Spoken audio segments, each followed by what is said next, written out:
Hi, friends. This is your pal, Scott, and today we're going to talk about American politics.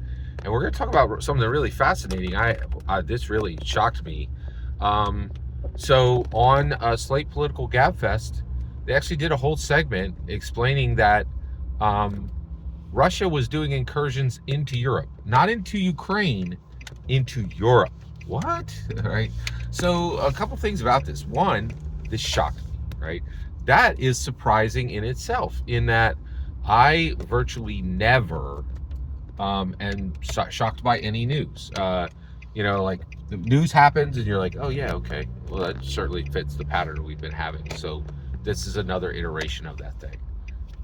Government shutdown. We're in it right now. Everybody's talking about it. Is a single word different than anything we've ever heard before? No. It's just an iteration of something we've heard before. This is not an iteration of something we've seen before. This is Russia doing multiple incursions into Europe. That is very, very different, right? And none of the talk surrounding it is even remotely matching anything we've ever seen before. So I was shocked. I was absolutely shocked by this news. That is extremely surprising, right? So really fascinating, really, really fascinating. So I thought this was really fascinating because, you have, why is this fascinating? So first of all, what did Russia do? Well, according to Slate Political Gabfest, it was everything essentially, this is my paraphrase of it. It was everything but, boots on the ground, right? So there were drones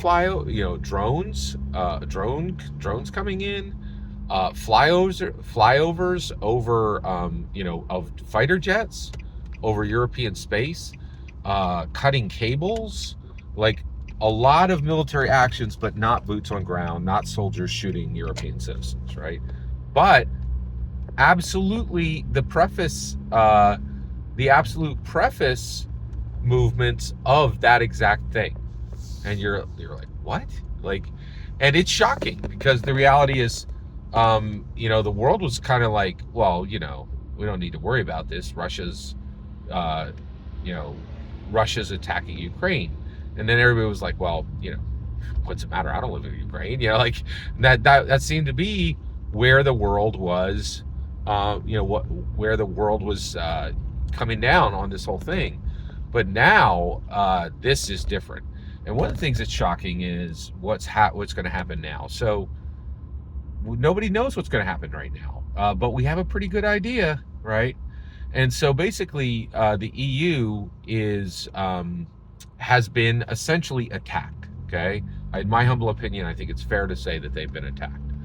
Now, at this point, you should have what should happen is the EU gets together and then they punish Russia for attacking them. It's almost a certainty that won't happen. Why? Multiple reasons. Okay, one, it's Europe, right? France right in the center, and those guys are like really into peace, right? They have entire countries that have been neutral for decades, right?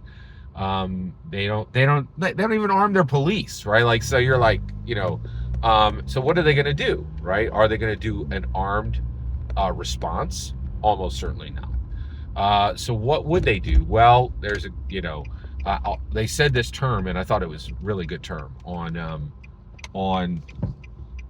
Slate Political Gabfest, and one of the commentators there was like, they're gonna, one of the things they could do is name and shame, and this is what UN has done for a long time. Like, some horrible, dictator murders a bunch of people, and they're like, how dare you, sir? This is a statement from the UN saying that what you did was totally naughty. Name and shame. We named you and we shamed you. Boy, you're gonna feel that one. You better get the aloe out. That was a sick burn, wasn't it? And I think that's almost certainly what the EU is going to do. I don't think they're going to do anything. And so why is that? One, the EU is filled with a lot of countries that don't have the stomach to fight, right? And then in addition to that, do they even have military? And this is one of the things that we found, right? Is we found out, and this is one of the things that President Trump did. He's like, hey, it's super clear.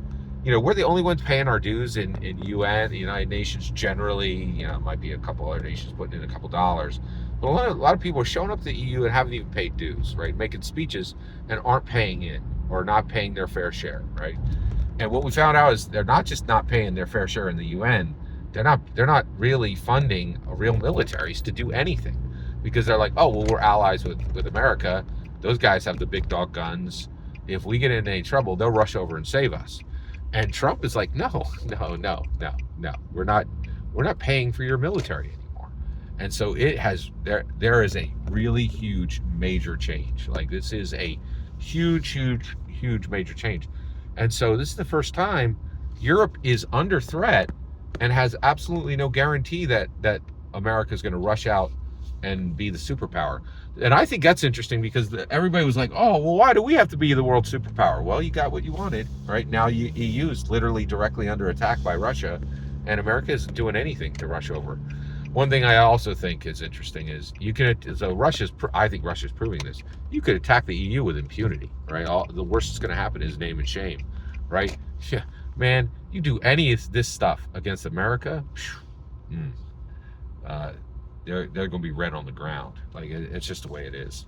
Every single word you just heard in this video is my humble opinion.